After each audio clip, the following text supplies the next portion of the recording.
if you will, on Monday over DeepSeek in terms of their findings. And you do wonder, do they kind of have to all be like AI, be supportive of it? Because there's so much money at stake, so much that's already been invested. Sure, and also, Carol, that we're starting to see AI profits exceed AI expenditures, and so that is something where companies are expecting it to get a reward in this year and also in future years, where it's not just investments in the product that will then bear fruit years from now. They're actually expecting to see nice returns beginning this year. When do we start to see AI affecting the companies that are not hyperscalers? When do we start to see them affecting consumer packaged goods companies, automakers, and the like? Well, I would tend to say that that is something that is certainly down the road. I don't have a specific time frame for you, but when you think about a lot of the minor AI that we experience on a daily basis, whether we're just communicating with others or whether we are doing calculations, certainly that's already being beneficial to consumers and investors today. Sam, love talking with you for so many different reasons. I feel like we've talked so much over the years, whether it's earnings, whether it's fundamentals, but I appreciate someone who has seen a lot of cycles, a lot of strains and stresses in the financial system, and seen innovation, disruption, things that people thought would be something big that ultimately do not. Meme stocks, so much. I'm just thinking about, just got about a minute and a half left here, how you think about the market environment. Is there a lot of clarity and transparency about kind of where we go from here, or are there more questions? I think that there are questions. I guess it depends on what we mean by where we go from here. Is it in the next couple of months? Is it this calendar year? Or is it 5 or 10 years down the road? I am a bit concerned about valuations and how people tend to just dismiss them and say, well, it's because now is different. I mean, the S&P is trading at a 21% premium to its forward PE average over the last 10 years and close to a 40% premium over the last 20 years. Tech is at 35% premium over the 10-year period and more than 60%, 65% over the 20-year period. So I would tend to say that we're going to have to see a very large pickup in earnings because I don't expect PE multiples to expand. And if the economy is likely to be contracting as we move into this year and next, it's going to be a tough hurdle, I think, to see expanding profits rather than simply focusing on maintaining profit margins. Yeah, super solid point for us to wrap up on. Sam, thank you as always. Sam Stovall, Chief Investment Strategist at CFRA Research, joining us from Allentown, Pennsylvania. We've got about 10 minutes to go until we wrap up the trading day on this Thursday. We do have some big earnings coming your way. We're talking about Apple reporting. We're talking about Intel reporting, so we'll be breaking them down. S&P 500, folks, off its highs of the session, still up about 0.3%. You've got the NASDAQ 100 well off its best levels of the session, but a gain of about 0.3% as well. So counting you down to the close and also to some earnings. I'm Carol Master along with Tim Stanovic, and this is Bloomberg.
This is Bloomberg Business Week with Carol Massar and Tim Stenovac on Bloomberg Radio and Television. All right, everybody, we've got about 7 minutes to go until we wrap up the trade on this Thursday. Just plugging myself into my pack here because we're going to head over to our TV colleagues in just a moment. Behind-the-scenes action. Yeah, it's a lot of wires. See, I plug myself in 2 seconds before we go to air. I know. And Carol prepares 7 minutes before we go to air. That kind of sums up the difference between the two of us, if you haven't noticed. I like to make sure it's all working. I don't even know where the packs are until 2 seconds before. Yes, you do. Yes, you do. I like to make sure everything's working. All right, folks, so we're going to count you down to the close. A lot coming at us, including some big earnings once again after the closing bell. So we'll be on it all. We've got Intel, we've got Apple. That's about 4:30. We'll get Apple. Visa's also reporting. Kelly Corporation, of course, a read on the semi. We've got Deckers also. So a consumer play grab there those Hokas. as well. And those Uggs. Hey, do you even wear yours anymore? Hokas? Yeah. Oh, you're right. You know, they're in the drawer. Yeah. Thank you for the reminder. But you don't really wear them anymore. No, when it snows, I got to wear the waterproof Solomons because you don't want to slip on the ice. Such high maintenance. Anyway, such high maintenance. Well, we're not talking about that. We are talking about the most read stories on the Bloomberg terminal in the last hour. They all have to do with tariffs. We saw stocks take a leg lower after Trump said he'll hit Canada and Mexico with 25% tariffs starting on Saturday. We do expect to hear playback from the president imminently. We'll bring those comments to you live as soon as he begins to speak. all right, let's go to President Trump in the Oval Office. Administration, and since the commissioner position since the administrator position is currently vacant, he will act as the administrator since he's now been appointed deputy. And he's a very capable guy. Extremely experienced in aviation and highly regarded in the industry and in government.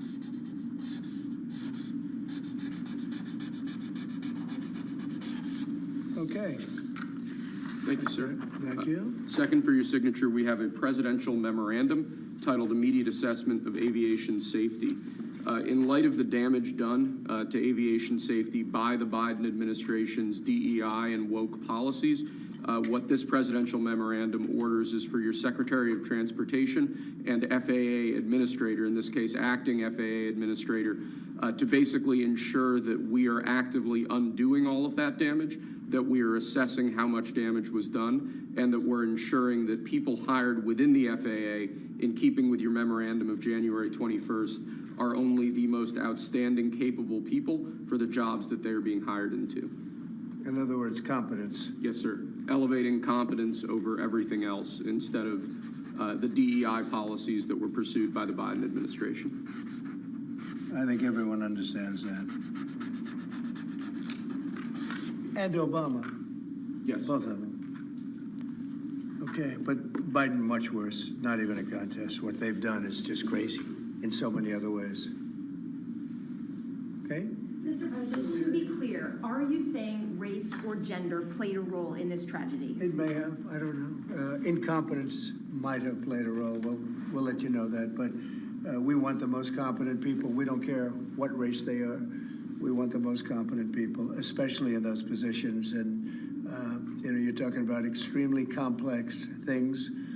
And if they don't have a great brain, a great power of the brain, they're not going to be very good at what they do, and bad things will happen. Mr. President, there's long been concerns about the amount of congestion out of DC Airport. Do you think that there's too many flights coming out of that airport? No, I think we need very smart people running the flights and doing it. You know, the ones that aren't good, when they'll either do one of two things. They'll have too many coming in and they can't handle it, or they'll have the people waiting up in the air, which everyone's been caught in that situation, and circling the airports for an hour, and that's no good either. Mr. President, are you aware? All right, everybody, you are listening to Donald Trump. It's a playback from some comments he made earlier from the Oval Office, as you did see, signing some executive orders having to do an executive action to undo diversity, equity, and inclusion practices at the Department of Transportation and the Federal Aviation Administration. What we do want to point out is that he is taking questions from reporters. He did make some comments earlier about planning to announce some tariffs against Canada and Mexico, 25% tariffs because of fentanyl, we would assume, coming into the United States. We did see stocks here in the United States take a leg down on that. Do not go anywhere. Over to our TV colleagues we go. We're counting you down to the close. The closing bell starts right now.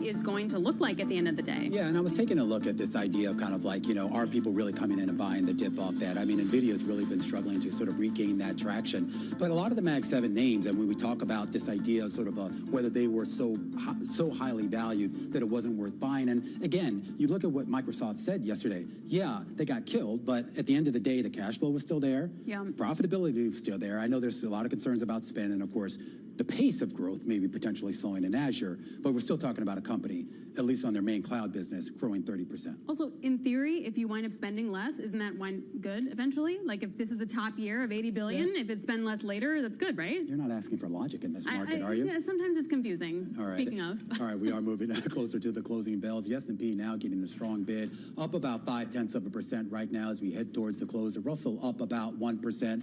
And right you are now, listening to and watching Bloomberg Business Week. That's Romaine and Alex doing their closing bell. We're doing our own closing bell here on Bloomberg Business Week. Just 1 minute away from the closing bell as we speak. The Dow higher by 0.4%. The S&P 500 higher by 0.5 percentage point. The NASDAQ higher by 0.3%. And we should point out that as we just have about 50 seconds left here in the close, or to the close, we did see, as we mentioned earlier, Donald Trump making some comments from the Oval Office earlier, planning to announce tariffs, 25% tariffs on Canada and Mexico because of fentanyl in particular. And we did see stocks take a leg down. They've bounced back up. But what's really going to be probably important in terms of the aftermarket trade is what we get in terms of earnings. Intel, Apple, among those reporting, Visa also, another read on the consumer and the financial sector. Deckers Outdoors, they'll be reporting from the semi-sector. We'll get KLA Core. They are also reporting their results after the close. So those will be important in terms of giving us, again, another stroke on how companies are doing in terms of earnings. What are margins? Are we seeing pressure? And what we get in terms of the outlook to get a better idea of where we are in terms of corporate profits. The closing bell ringing on Wall Street, folks, and we are seeing the S&P 500 just up about 0.5% and a gain too of about the same on the NASDAQ. We should head to Charlie Pellet with a read on the trade. Oh, forgive me. We're going to go back to the Oval Office and to Donald Trump. We're going to give the Border Patrol some help, although now, if you look, they've taken in the lowest number since my administration. The numbers are very low, and at that level, we don't need so much help. People know not to come, because if they come, they're not going to make it in, and they're going to be shipped out. Egypt's president and the King of Jordan have both said that they won't take in displaced people from Gaza like you suggested. Is there anything you can do to make them do that? I mean, tariffs against those countries, for example? They will do it. They will do it. What makes you say that? They're going to do it. Okay? We do a lot for them, and they're going to do it. Mr. President, you've offered over 2 million federal workers the option to resign immediately. Right. There are 50,000 FAA employees. Does this tragedy give you reason to reconsider that option of resignations because of concerns about staffing issues on airline safety? If people aren't coming to work, if they're not going to come into the office and report as per the date that you know what it is, everybody knows what the date is, it's been very well documented, then they're going to be terminated. So you're not concerned though that if many people take that offer, there could be shortages that could lead to safety issues? Then they'll be replaced with very competent people. We have a lot of competent people in this country. Have you spoken to any of the families of the victims of the plane crash? I don't want to comment on that. Do you have a plan to go visit the site or meet with any of the I have a plan to visit, not the site, because you tell me, what's the site? The water? Or to meet with the first responders down there? I don't have a plan to do that, but I will be meeting with some people that were very badly hurt with their family member, obviously, but I'll be meeting with some of the families, yeah. On birthright citizenship, sir, do you believe that there are 5 votes on a Supreme Court that would uphold your position? On what? 5 votes on a Supreme Court. What position? Birthright citizenship. I think so, yeah. Look, birthright citizenship was, if you look back when this was passed and made, that was meant for the children of slaves. This was not meant for the whole world to come in and pile into the United States of America, everybody coming in, and totally unqualified people with perhaps unqualified children. This wasn't meant for them. This was meant, when it was originally done, for the children of slaves. And that was a very good and noble thing to do, and I'm in favor of that 100%. but it wasn't meant for the entire world to occupy the United States. Do you see it requiring a constitutional amendment that would be? I just think that we'll end up winning that court in the Supreme Court. I think we're going to win that case, and I look forward to winning it. This has been going on. We're at that level. We're the only country in the world that does this. There's no other country at this level. There's no other country in the world that does it. It's crazy.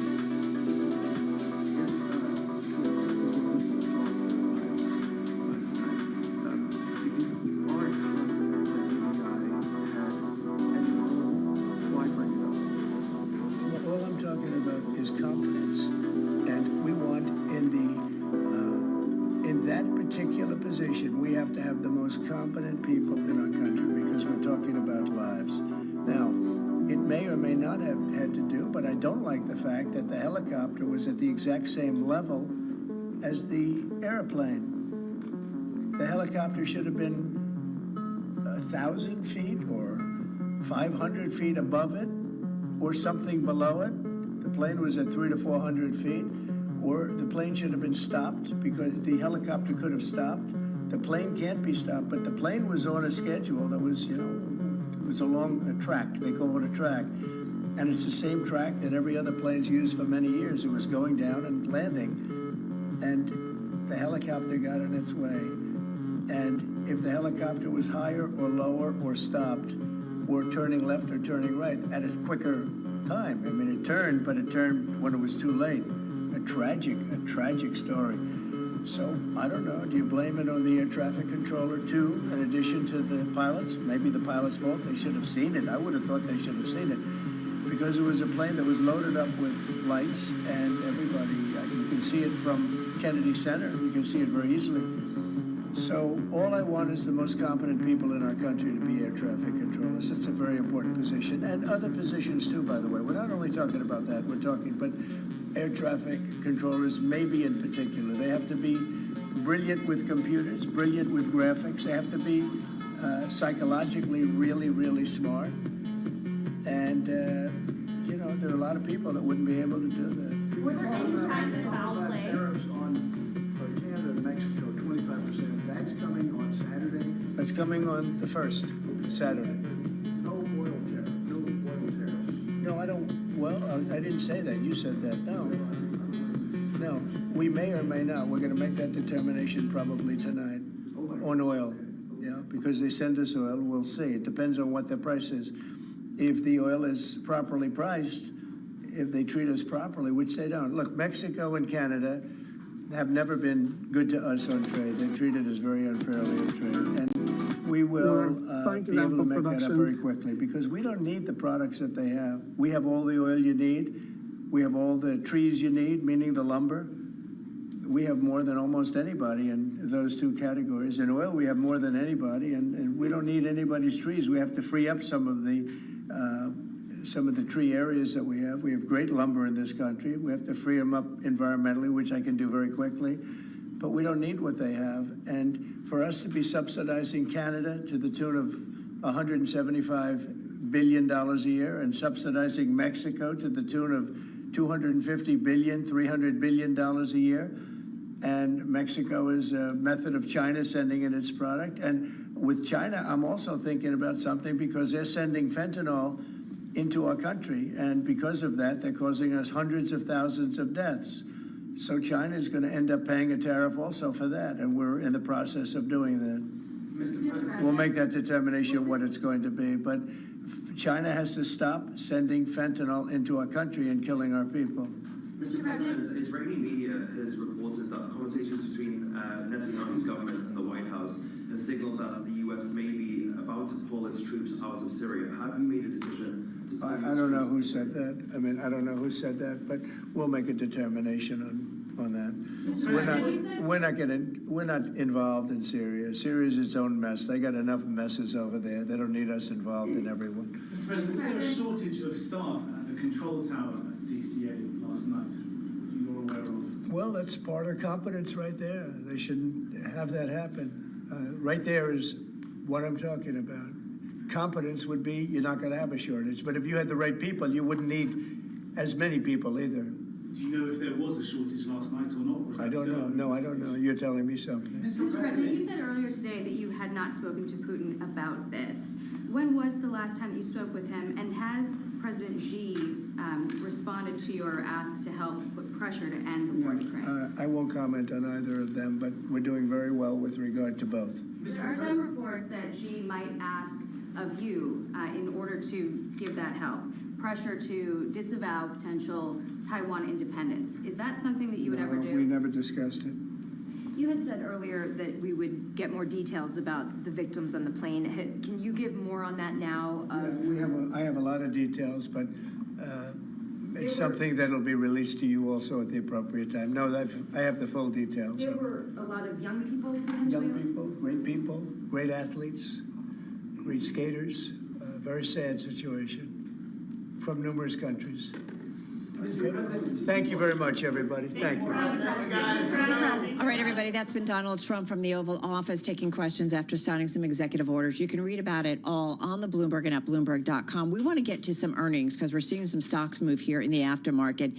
Intel shares, they are right now up about 2%. This is as we got, in terms of some of the big headlines from Intel, sees first quarter adjusted gross margin of 36%. That's below what the street was forecasting of about 39.3%. Go back to the fourth quarter, the last quarter.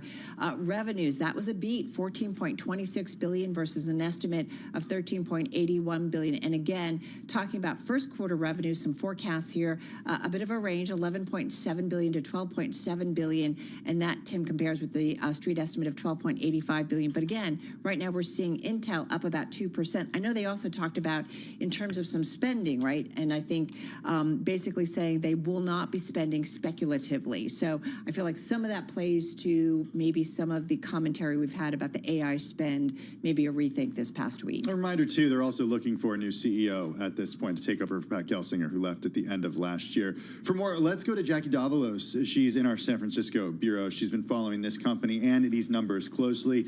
Jackie, how is the turnaround going? Well, that's the question everyone wants to know. The key uncertainty here is who's taking over the company.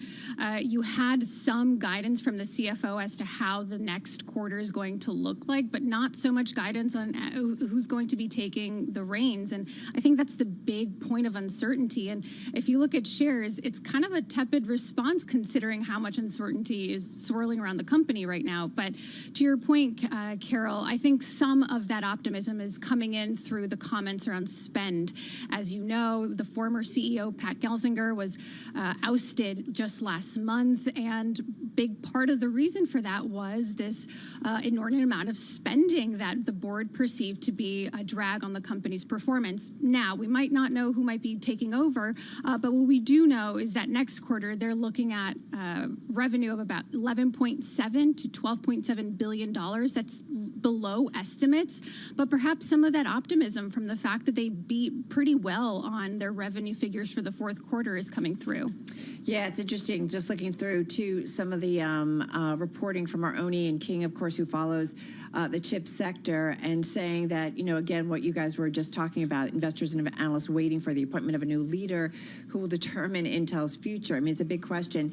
The company's outsourced manufacturing push will not see meaningful revenue from Silicon customers until 2027. For now, the bulk of outside sales will come from packing work, so we're getting a little bit more in terms of the business here, Tim. But again, the stock, as Jackie mentioned, just pulling it up again here in the aftermarket, and the stock right now just up about 1.2% here, but it's not selling off, which is interesting. I mean, there's been a lot of selling off over the last few years with Intel.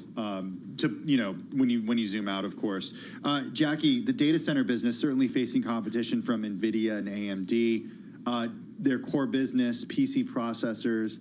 How is demand there? How's competition there? Well, we got some comments from the CFO who said that competitive dynamics is a big reason why we're seeing a bit of a weaker forecast. He also cited the macro uncertainties and, of course, seasonal weakness.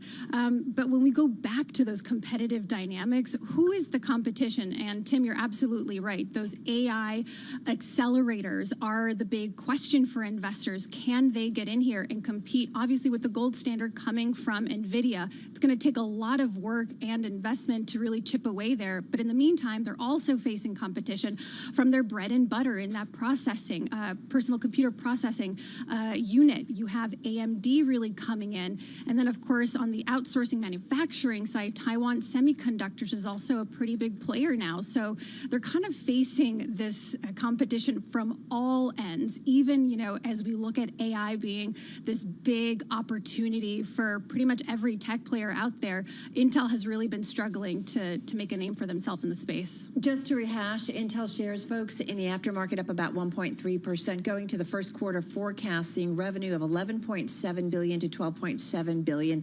The estimate on the street is $12.85 billion, so above that. Also, in terms of forecast, sees an adjusted EPS of just flat. Estimate is for 8 cents. Sees adjusted gross margin of 36%. That's a miss, too. Estimate is 39.3%. Go back to the fourth quarter, and their current quarter sales and profit forecast falling short of analyst projections. But if we go back to the fourth quarter, $14.26 billion. That's the revenue. That's down 7.4% year over year. The estimate on the street was $13.8 billion. But again, the key thing as we're talking about, not yet having any update on a permanent CEO. The interim co-CEO David Zisner saying our quarter one outlook, I should say, reflects seasonal weakness magnified by macro uncertainties, further inventory digestion, and competitive dynamics. Jackie, sounds like a super full plate. We know it's been a full plate for Intel, but it still is. It's a reminder, at least, that it still is. 100%. And as we look to the conference call with analysts, the big question is going to be not just an update for leadership, but also in this interim, what's the game plan here? Because now that you're seeing kind of spend really being scrutinized after the DeepSeek drama earlier this week, it's sort of affecting those who might have been perhaps exempt from that kind of scrutiny before, these open, AI, other AI developer kind of players out there. And so obviously this is nothing new for Intel, but of course I think that might be some of the guidance that they want. This conservative spend, what does that mean? How does that look like in practice at a time when it is going to take investment to really kind of break into this AI space? Another thing that we'll be looking out for in the conference call is just any more guidance around what the company plans to do to perhaps offset some of the weaknesses in its bread and butter business, in its personal computers. What does it plan to do about this kind of new competition coming from Taiwan Semiconductors? I think that's what I'm going to be looking out for in the upcoming call. I think what still surprises me, Jackie, is this is a company that has no full-time CEO. And you had Pat Gelsinger out earlier this week. We talked about this with Ian King, tweeting that he was buying shares of NVIDIA during the decline of NVIDIA on Monday. He wrote about that on LinkedIn, and it was surprising to see that. I'm not, here to talk about Gelsinger. What I am wondering from you about is, what are analysts saying about the type of leader who could come in and turn this company around? Like, who are the names? Do we have names that are being thrown around at this point? Do we have a timeline? What do we know? I don't think there's too much that we do know, other than, the big point of scrutiny has been spend. And if you're going to bring in a leader that can kind of articulate a new vision for the company, still kind of, bring it something that's forward looking, that is not going to be predicated on a plan that is going to take, 5 to 10 years to pan out, because I think what investors want to see is what can we do with what we have now. And, obviously Pat Gelsinger didn't get to live out his full 5-year plan, but, he did put in place a solid foundation that I think a new CEO can work with. So some of the notes that we've been seeing from the street include, what can be done with what foundation currently exists, because it's not nothing. Some solid investments have been made, so some good inroads have been made, but I think it's just a matter of kind of that conservative spend and how far can that take them. Hey, all right, Jackie, thank you so much. Jackie Davalos, Bloomberg News tech reporter, joining us with the latest on Intel, keeping a watch on it as it moves up just a little bit in the aftermarket. Do want to mention KLA Corp, semiconductor manufacturing equipment company, up about 4.5% in the aftermarket following its earnings. guys. Looking at what the company has to say, second quarter adjusted gross margin, 61.7%, slightly better than the street expected. Third quarter adjusted gross margin, so looking towards the current quarter, 61 to 63%. Also talking about third quarter revenue, they're looking for 2.85 to 3.15 billion, and that is better than the street expected. So that explains why you're seeing this stock up. Do not go anywhere. Apple to come in just a moment.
It's 4:21 on Wall Street. We do check markets all day long here at Bloomberg as we await the latest numbers out of Apple. And this Bloomberg Business Flash is brought to you by Oracle.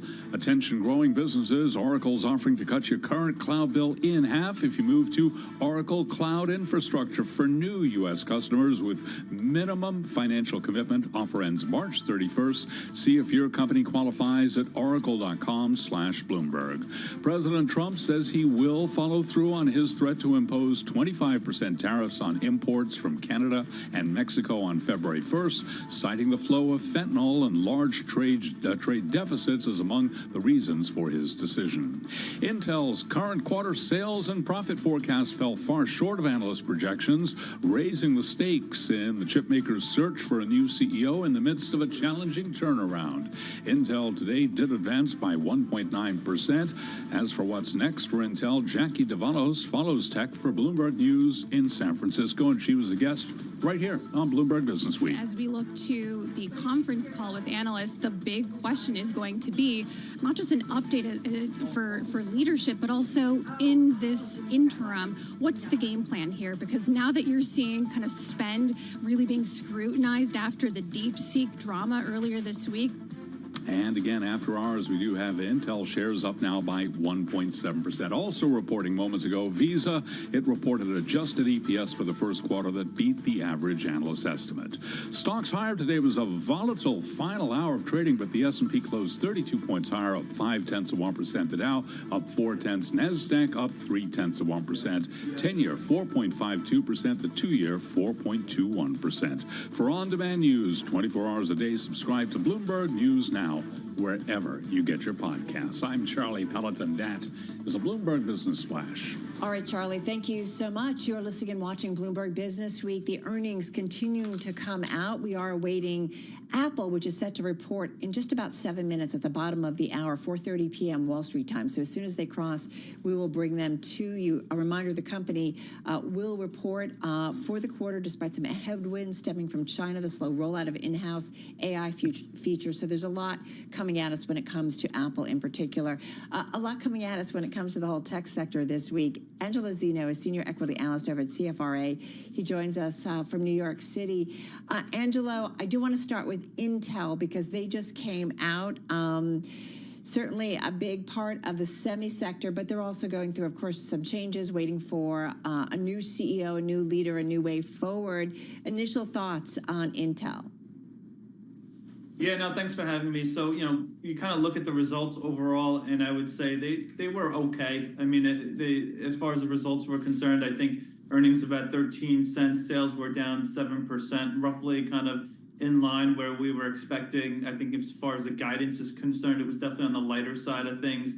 But, nothing abysmal, nothing like we've seen in past quarters where they've kind of missed by a much wider margin. So as far as kind of the results are concerned, I think it was perfectly fine.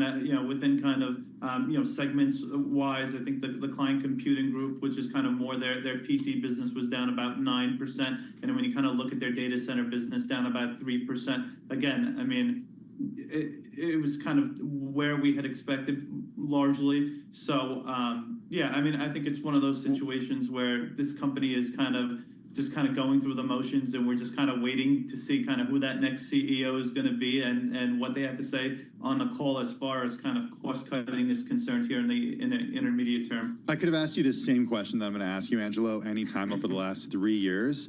Where is Intel in its turnaround?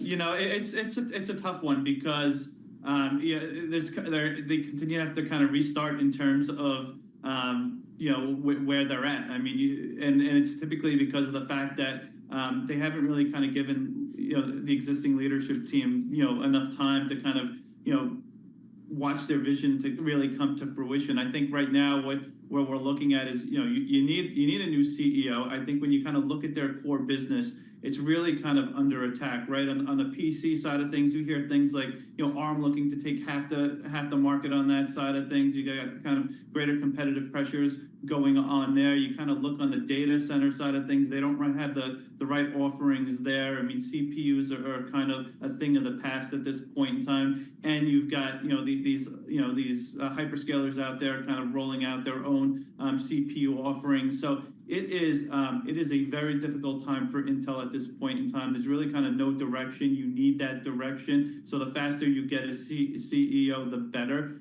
Again, this is kind of almost a race to the bottom, it seems like, right now in terms of kind of continuing to cut costs as their revenue trajectory continues to go down. I think really kind of, if I'm looking at this company, it's all about how they can execute on the foundry side of things right now. If you're thinking about a turnaround going into the second half of the year, I mean, you've got 18A that's kind of been long awaited and hyped up. Panther Lake, it's supposed to ramp here in the second half of the year. We want to see kind of what kind of customers start ramping on that side of things. Clearly, you're not going to have a major hyperscaler out there all of a sudden just give business to Intel. They need to kind of execute on that side of things. So that's where we're at right now. I think they need to start show some sort of promise on the foundry side of things, and hopefully they can kind of gain some momentum from there. I got to tell you, I get these emails on the terminal when stories are read at like a high rate, those read spikes. People want to know about Apple. It says that to Apple, that our live blog on Apple, Carol, is already hitting a read spike before those numbers come out. We're expecting those numbers in just about 2 minutes. Angelo, China, is that the biggest concern? We saw some downgrades the early part of this year. Yeah, I mean, it seems like, when you kind of look here over the last couple of years, January just hasn't been a good month for Apple. And, you can kind of say maybe a part of that is seasonality and what have you. I think obviously the other issue is you kind of look over the last 2 to 3 years, the competitive pressures have definitely escalated out in China. I mean, Huawei has become, a real threat again at the high end of the market. And, we kind of want to know what's going on with China. It's somewhat of a black box at this point in time.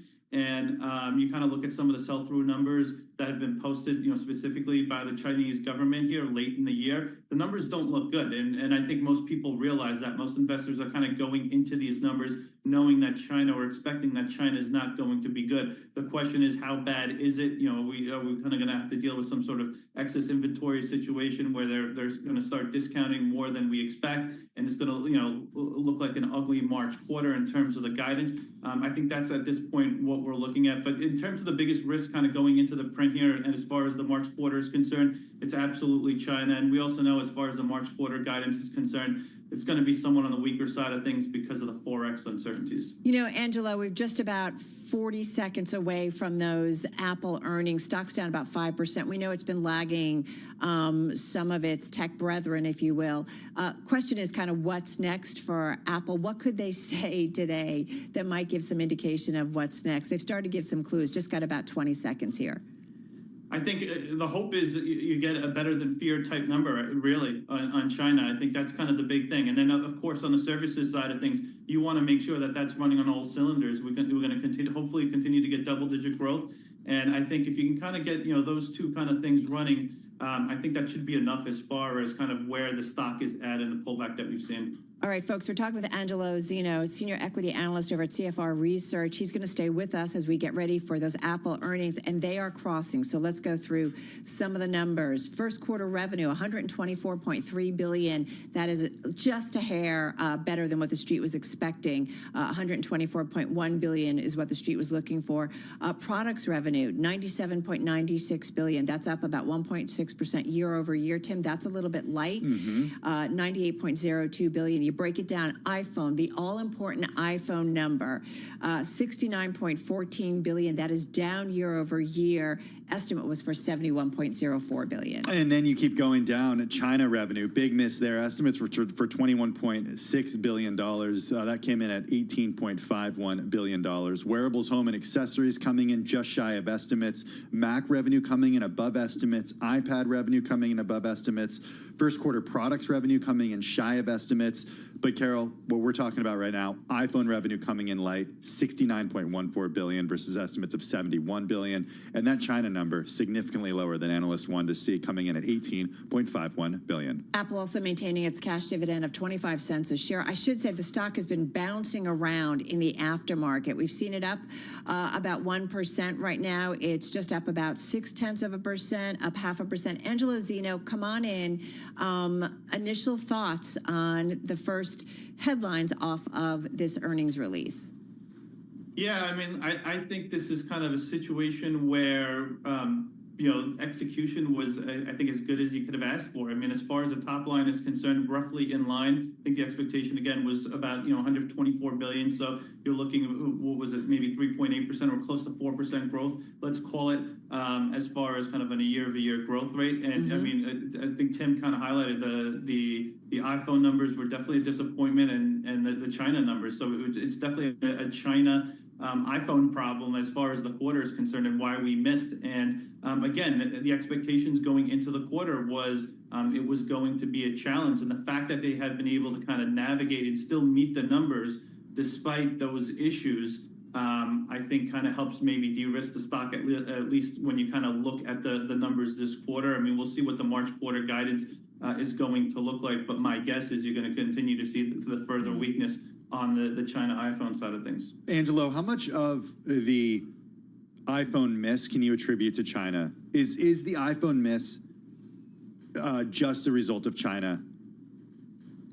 It seems like it, to be honest with you. Just kind of given the high level numbers that I'm hearing from you, it just seems like the weakness is really kind of all China. And my guess is that Western markets probably held up much better, or held up as to be expected, and we kind of saw some pronounced weakness on the China side of things. And again, not a surprise, because a lot of the sell-through numbers that had come out from China was looking essentially was kind of pointing towards double-digit declines out of kind of the iPhone business. So that's essentially what you got. So it's pretty brutal, but not necessarily a complete surprise given some of the indications we got going into the numbers. All right, the three bright spots: iPad, Mac, and services. The iPad and Mac beat year-over-year. Services is at an all-time record. What's interesting too, all-time revenue record too as well, 124.3 billion, and narrowly beating Wall Street estimates. Again, a huge miss for China when it comes to Apple, 18.5 billion versus 21.6 billion that Wall Street expected, and a big miss for the iPhone, $69.1 billion versus $71 billion expected. And initial reaction, Angelo, in terms of the share price, initially we saw a pop, and then we saw the stock move down, just down a hair at this point. A lot of when we talk about Apple is we are saying, what's the next big thing, right? And certainly if the iPhone is, certainly a maturing business, still a very big business, but maybe some questions about China growth going forward. But where do you want to see the company move into? Where are the new opportunities in your view for Apple? Yeah, I mean, listen, I think we need to continue to see good growth on the services side of things, and then to continue to innovate and come out with new offerings on the services side of things. And I think just that business will naturally continue to grow due to a number of factors. But as far as kind of what we're looking for here over the next couple of quarters, I don't think you should forget about Apple Intelligence. I think that's still a very important part of the story. We've kind of seen the first two tranches of Apple Intelligence really roll out. The first tranche, was really a non-event. I actually think, and I have the iPhone 16. I actually really liked a number of the other upgrades on the second tranche out there. I mean, I use kind of visual intelligence all the time. Not crazy about Genmojis and what have you, but I think there were a number of decent features out there, specifically on the visual intelligence side of things. I think Playground was great. I think the ChatGPT integration is super helpful for someone that just kind of looking to do stuff on the fly on their phone. So I just don't think the consumer is well aware of it, obviously, and we're still at a point where most of kind of the installed base doesn't have access or even knows about Apple Intelligence at this point in time. We'll get kind of the third tranche here in the coming months, and I think that's really going to help in terms of the Siri integration and what Apple can kind of demonstrate across kind of the App Store and what have you. And then clearly we kind of want to see how that reflects across the rest of the ecosystem as they kind of throw this out internationally. What kind of partnerships they can kind of announce out in China? Does that make a difference in China in terms of kind of helping the demand outlook? Because I do think a big problem with with Apple right now in China is the fact that they don't have AI capabilities where, obviously their China peers do. Right. They don't have a foldable device out there where their peers do. And hopefully, we see something on the foldable side of things here over the next kind of 2 years. So, where I'd like to see them go is kind of, start evolving their ecosystem where they could find some success, at least in China, because at this point in time, what they've got in terms of their offering in China is just not going to cut it.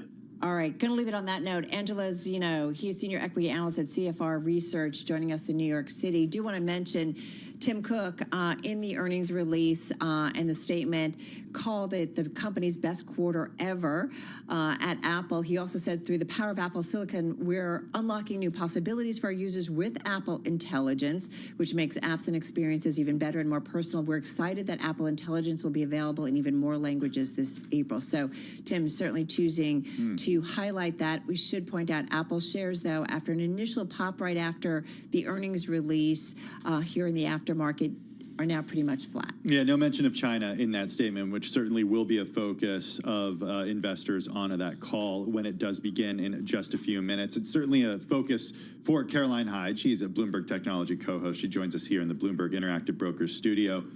Two big misses today, Caroline. iPhone revenue coming in about $2 billion shy of estimates, and then Greater China revenue coming in about $3 billion shy of estimates.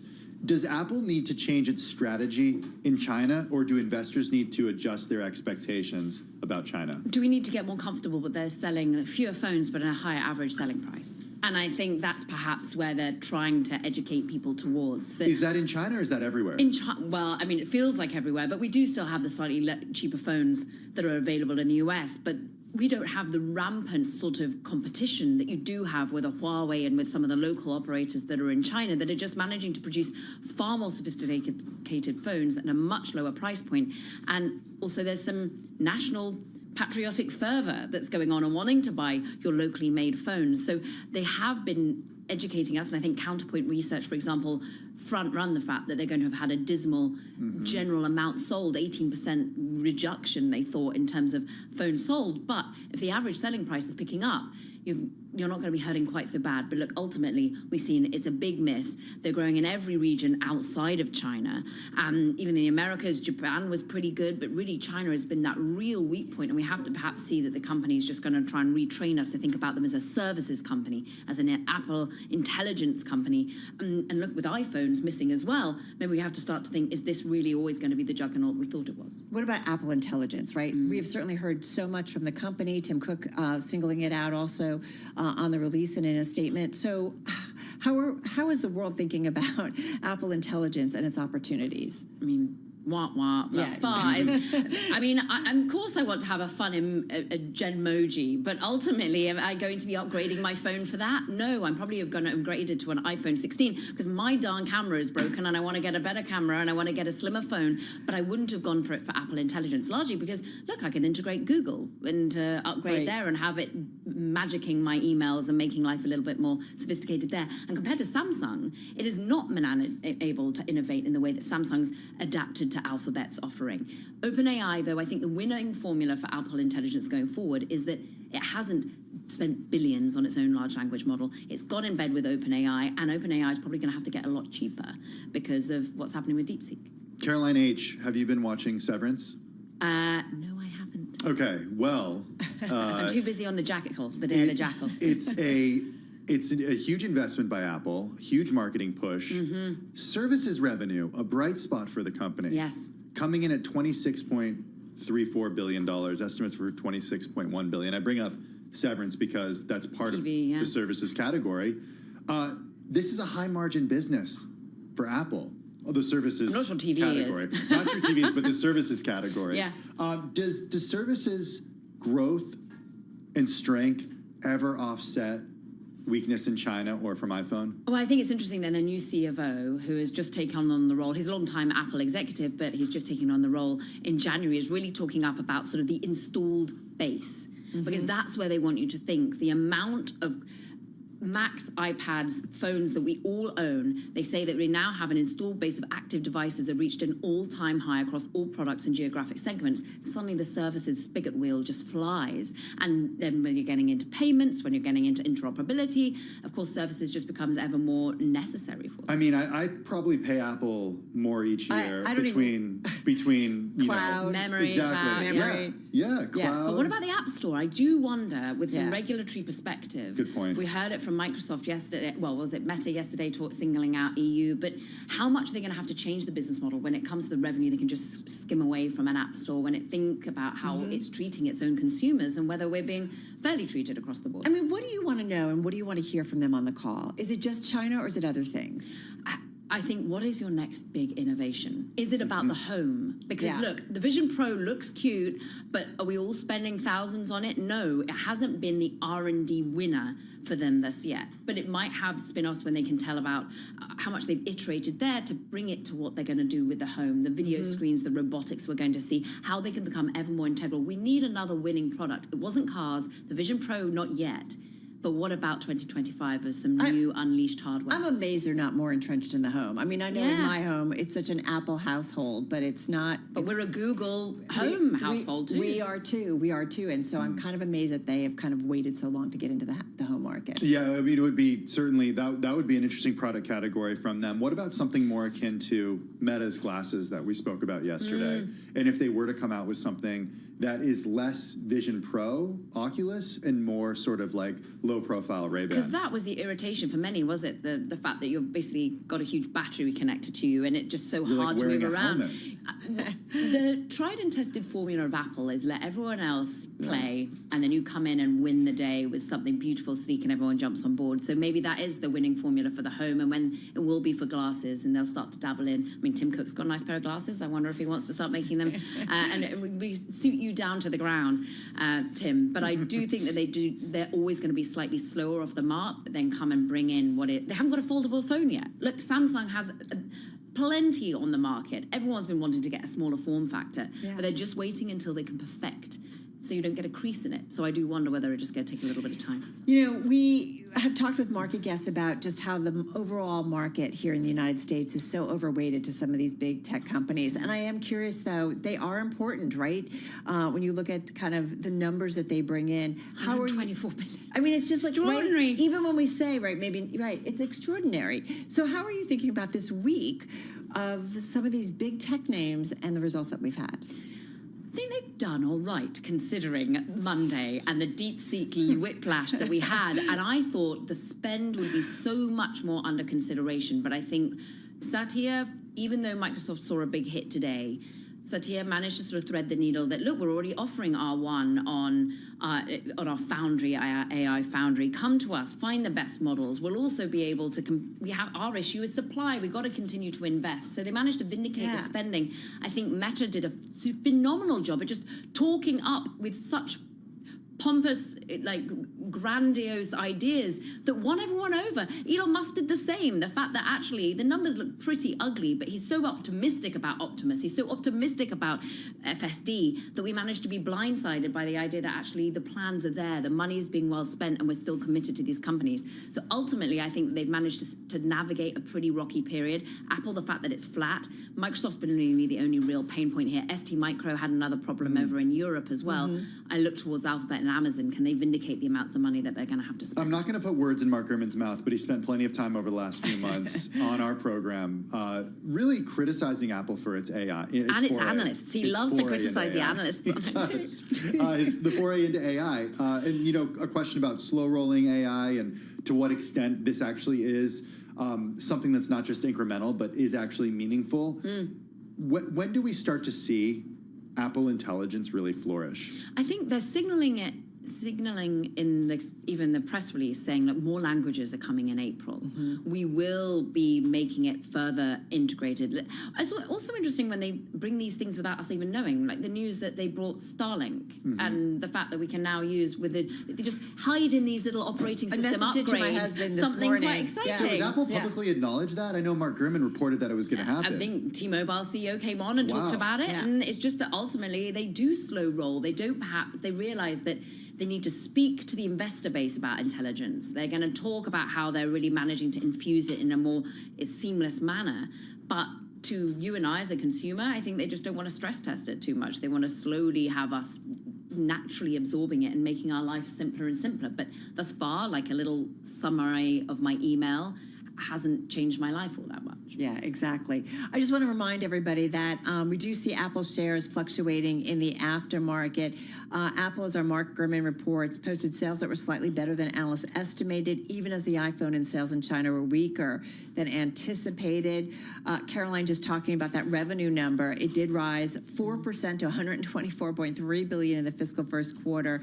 Analysts had estimated 124.1, so, you know, coming in just a hair better than what the street was forecasting. But again, concerns over China and Apple struggling there. Stacks up about 0.4% here in the aftermarket. Yeah, I just think, you know, it's interesting to see after what a crazy week that we've seen, I feel like with technology, that the stock is just kind of flat. Yeah, we priced it in. And remember, great point. It was kind of beaten up running into this. We'd had 5 analyst downgrades in the last month or so. And unlike an NVIDIA that has 0 sales, there have been a few creeping into Apple. So I think people had started to price in the China weakness. Interestingly, you made the point, Tim, like, are they going to sell us cheaper price points? They are, according to Mark Gurman, going to be focusing on the iPhone SE, which is the cheaper, around $500 offering. That's going to come in April, March, maybe. That's going to pull more people perhaps away from the Samsungs and the Android offerings. Maybe we get the cheaper, lower-end AirPods making a dent. But all of this, I think, had just been guided. We knew that Apple was going to have a terrible time in China, and Apple Intelligence isn't there yet. And people have really been complaining about the latest OS, like the use cases, the way in which the phone just doesn't feel as slick as it used to. Are we going to start hearing more chatter about Tim Cook and his succession plan? We've been talking a lot about Intel and what Intel does post-Gelsinger. I mean, they've got some big issues, huh? They do. Tim Cook has been at Apple since 1998. He's been CEO since 2011. What's the succession plan? And they've just had a CFO come into the midst who's been trained up from within.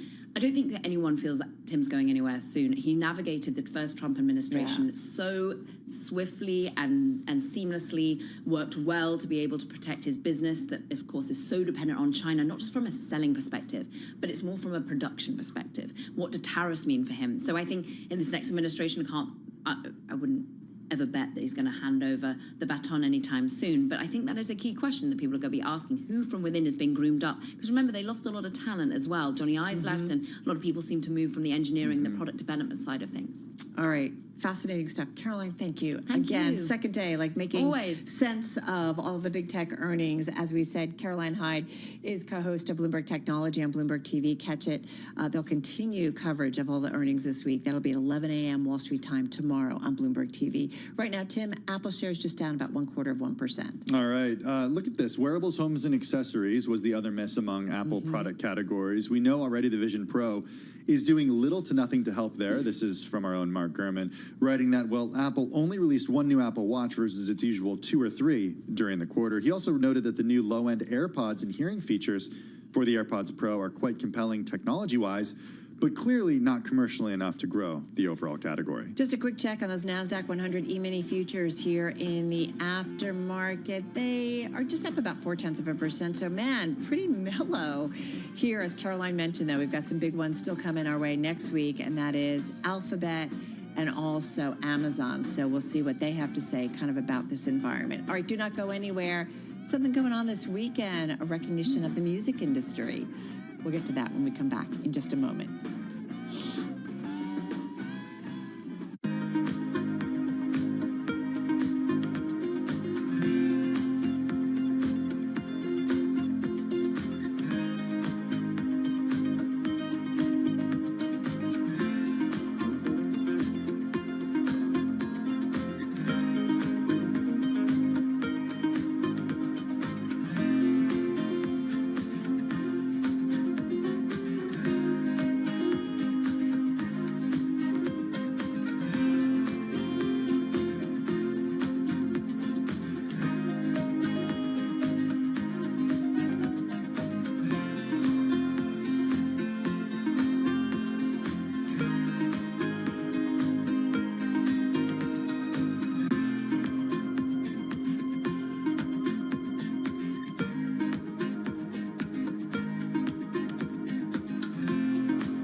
listening to Bloomberg Business Week with Carol Massar and Tim Stenovec on Bloomberg Radio and Television.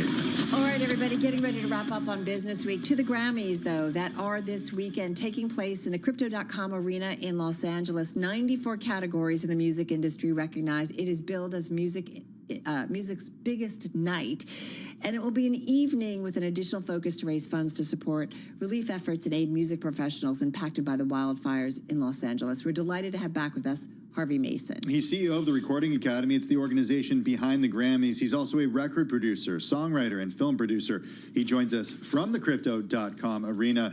Harvey, good to have you back with us. It's nice to check in with you each and every year. This year, though, quite a bit different given the fires in Los Angeles that so much of the community is recovering from and cleaning up after. How are you thinking about that as the backdrop for the Grammys this year? Well, first, Carol and Tim, thank you for having me. It is good to be here and talk about the show. It's going to be a very different show. We are based here in LA, as are many of our creative community members and members of the Academy. So we've been affected by these fires. We are going to set a different tone on the show. We're still going to honor music. We're going to have performances and awards, but we're also going to raise money. We're going to raise awareness, shine a spotlight on some of the heroes that have been saving homes, saving lives. So we hope we can be a light in a time that's been pretty dark for a lot of people. Yeah, no doubt about it. And, we've had some conversations with folks in various industries who have been impacted directly. What can you tell us about, I hope your family and your community are well, but I am curious what you can tell us about firsthand and what you are hearing about folks in the music industry who have been impacted. Well, I can tell you a lot because we're hearing from them every day, all day long. People in our community are struggling. Obviously, I'm safe and I'm fortunate. Thankfully, my house and my family are okay. But the music community has been hit very, very hard. At Music Cares, which is our philanthropic affiliate, we're getting hundreds of requests a day for help for just basic needs, food, shelter, water. And now we're going to start seeing a second wave of the need, which is instruments. Studios have been burned down, guitars have been ruined. There's so many people in our community that are going to struggle to make a living after this fire. Yeah, and I wonder, how long, if there's like a concern. I mean, we talk a lot about Hollywood and the struggles that Hollywood has seen over the last few years, given COVID, given the strike, given the way that movies and TV are now shot all over the world instead of in Hollywood, less and less so in Hollywood. Are you concerned about the music industry moving away from Southern California? Well, I believe there's always going to be a need to be in Southern California, the creativity, the infrastructure, the other things that are here. But of course, I'm concerned. I'm concerned for our members. We have over 25,000 members that are part of the Academy. I want them to be safe. I want them to be healthy. I want them to have an opportunity to make a good living. Many of our members are not the superstars you see on that stage back there. They're the working class people that come to work every day or play in a restaurant or play a small tour. So yes, I want to make sure they're able to make a living. So we have a lot of things to work through, but this week specifically, we're going to be honoring music, and we're going to be hopefully doing it in a sensitive, thoughtful way that can also raise money for fire victims. Hey, one of the things I wanted to ask you, or we wanted to ask you, Harvey, is you are the first Black CEO of an organization that has been around for many decades and that has sometimes been, criticized for a lack of diversity among its voting members. And even so, in terms of when determining awards, maybe concerns about racial bias. The environment that we're in today, you had President Trump last week signing actions that aim to block DEI practices across the federal government. Another initiative today in terms of the FAA dealing with diversity. How are you looking at this? Are you saying I'm a diversity hire? No, I'm not. I'm just, No, I know exactly what you're saying, and I have to say, yeah, I have to say that when I came into this role, I had some of the same concerns. There were things about the organization that I felt needed to be changed. Our membership was not diverse. Some of our awards processes were out of date and being affected by systemic history of lack of diversity in certain parts of our community. But we've made a lot of changes. Right now, we're 40% people of color.